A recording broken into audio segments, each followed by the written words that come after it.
Bom, esse gráfico aqui resume o trabalho que eu disse que a gente fez de estimar os fatores. O que a gente fez? Basicamente, nós pegamos todos os fatores que apresentaram uma modificação, no caso para melhor, como eu mostrei nesses 10 anos, eu ponderei essas mudanças na frequência pela importância de cada um deles. E a importância de cada um deles é dada pelo risco que eles determinam de desnutrição. Ou seja, está na classe E, representa um risco 3 vezes maior de desnutrição. Se a classe E encolheu em 2/3, isso significa uma contribuição para a redução na desnutrição.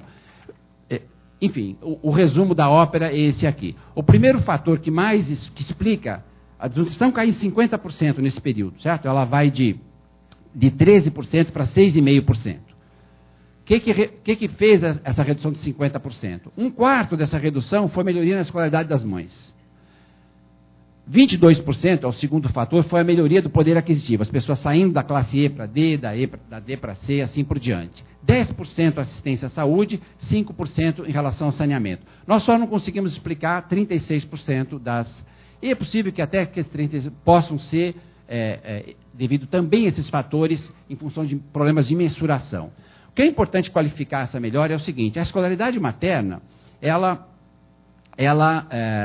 não representou melhoras na escolaridade, no acesso à escolaridade entre 96 e 2007. Ele representou, porque essa escolaridade de mães responde o quê? A mais meninas na escola, completando o primeiro grau, sobretudo. Então, essa mudança entre 96 e 2007 na escolaridade das mães representa maior acesso de meninas à escola, ao primeiro grau, entre a década de 80 e 90. Então, tem um lag aí. E a melhora que continua depois disso, nós vamos colher no inquérito daqui a 10 anos. Por isso que a gente aposta que em 10 anos a gente consiga estar numa situação muito melhor. Assistência à saúde, melhoras, como eu já falei, programa de saúde da família, um esforço que começa no Brasil já há algum tempo, né, e que foi intensificado muito pelo governo atual. Saneamento, como eu já falei, na verdade aí não é que o saneamento não é importante, é que na verdade a mudança foi pequena. E o poder aquisitivo, aí sim, o poder aquisitivo, se a gente consegue dividir essa melhora nos últimos 3 governos, por exemplo, para a escolaridade, para assistência à saúde nos últimos 2 governos, para poder aquisitivo, na verdade, a mudança é a partir de 2003. Né? O Ricardo não falou muito disso de cronologia, mas é isso que acontece. Essa melhoria na distribuição de renda e na redução da pobreza absoluta, ela ocorre, na verdade, a partir, basicamente, de 2003. Então, isso leva a esses 20... Claro que isso não foi... enfim... Isso deve se atribuir não só à questão de transferência de renda, mas também à melhoria no salário mínimo, também ao crescimento do emprego. Né? Mas nós avaliamos a questão do Bolsa Família, isso vai ser discutido depois, o Pedro está aqui, outros vão falar do impacto do Bolsa Família. A gente só vou mostrar um slide disso, né, que é uma comparação que nós fizemos. A gente fez um recorte das crianças da PNDS, só das que ganhavam menos de R$800 por mês. Para quê? Para tirar a gente que não é clientela do programa. Né? Aí nós comparamos crianças que recebiam e não recebiam o Bolsa Família, transferência de renda condicionada, qualquer que fosse. Né?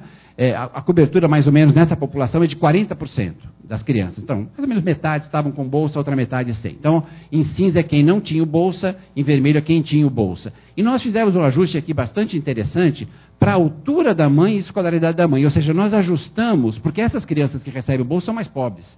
É injusto compará-las com os outros, né, que são menos pobres. Quando eu ajusto para a altura da mãe e para a escolaridade da mãe, eu ajusto para a pobreza passada dela. Né? E aí a gente vê esse resultado fantástico de redução. Né? No primeiro ano de vida, eu tenho aqui pelo menos 3 vezes menos crianças desnutridas, aqui 50% menos, e aqui não tem o efeito, e aqui eu posso explicar um pouquinho depois isso, mas na verdade, essas crianças, você precisa atuar nessa faixa, nos menores de 2 anos de idade. Essas crianças provavelmente não receberam o programa em tempo, né? Porque a cobertura se expande muito nos anos mais recentes. Vamos falar nesse finalzinho de tempo, agora um pouquinho do cenário da fome. Primeiro eu preciso definir a fome, aí começa a dificuldade, né? Eu vou tentar ser bem rápido aqui, eu tentei me valer aqui do José de Castro, talvez um dos maiores estudiosos da fome do mundo, né?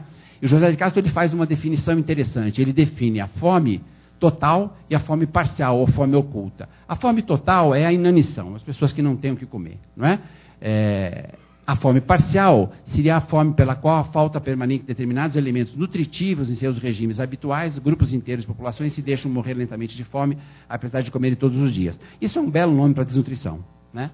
Porque a fome parcial... Só que não é toda a desnutrição. O problema com essa definição é que, na verdade, ela não leva em conta as doenças que causam tanta desnutrição quanto a questão das deficiências alimentares. Mas foi um conceito interessante e foi a forma de politizar a questão da desnutrição que Josué de Castro encontrou e de politizar a pobreza, né? E esse é o grande mérito que ele deve ter. A questão difícil é como eu consigo quantificar isso, que indicadores eu tenho para isso, né? Vamos mostrar alguma coisa que a gente tem? Temos de indicadores. Para a fome total, não há muita dificuldade, né? Eu tenho 2 bons indicadores aqui. Eu tenho a disponibilidade de calorias por pessoa por dia, para cada país, que é o jeito que a FAO calcula a questão da fome. E eu tenho o índice de massa corporal dos adultos, ou seja, as pessoas que não se alimentam adequadamente, que não têm acesso minimamente à energia, elas emagrecem e, portanto, elas podem ser identificadas a partir desse índice de massa corporal. A fome parcial... Eu precisaria de inquéritos de consumo alimentar que hoje seriam inviáveis de serem feitos. O José de Castro fez esses inquéritos, mas, na verdade, o conhecimento que se tinha na época em que ele trabalhou na área de nutrição, por exemplo, quando eu digo que uma população falta vitamina A, é muito difícil chegar a essa conclusão. Eu preciso saber quais são as necessidades de vitamina A. Uma polêmica muito grande. Eu posso ter níveis e propostas mais diferentes. Essa vitamina A é biodisponível, não é? Ela é absorvida. É extremamente difícil ir por esse caminho, né? Eu teria que ter informações que eu não tenho aqui para mostrar para vocês. Eu poderia usar a distribuição da altura das crianças, mas aí eu estaria simplesmente avaliando através da desnutrição. Eu vou mostrar alguma coisa, então, sobre a fome total, a fome global, que assim chamava José de Castro. Primeiro, disponibilidade de calorias per capita. O Brasil dispunha de 2.300 calorias em 65 e 3.000 aqui. Para cada ano que passa, o Brasil vai tendo mais alimentos. Quantidade de alimentos não parece ser um problema. Se eu trabalhar com necessidades versus disponibilidade, eu vejo que nos anos 60 eu tinha uma folga aqui muito pequena, de 10%. Isso aqui não dá para enfrentar a questão de desperdício e má distribuição dos alimentos. Mas em 97 eu já tenho uma folga quase 3 vezes maior, né? Isso significa que a probabilidade de se encontrar... Então, outra forma, Ricardo, de ver, que não é pela renda, quer dizer, com essa quantidade, com 3.000 quilocalorias, o país precisaria ser muito cruel para ter uma proporção muito grande da sua população com fome. Eu precisaria distribuir esses alimentos da maneira como eu distribuo a renda no Brasil. E a renda não é distribuída como alimento. A FAO utiliza essa informação, ela aplica os coeficientes de Gini para a disponibilidade de calorias, mas ela faz isso de uma maneira inadequada. Isso mostra para a gente que a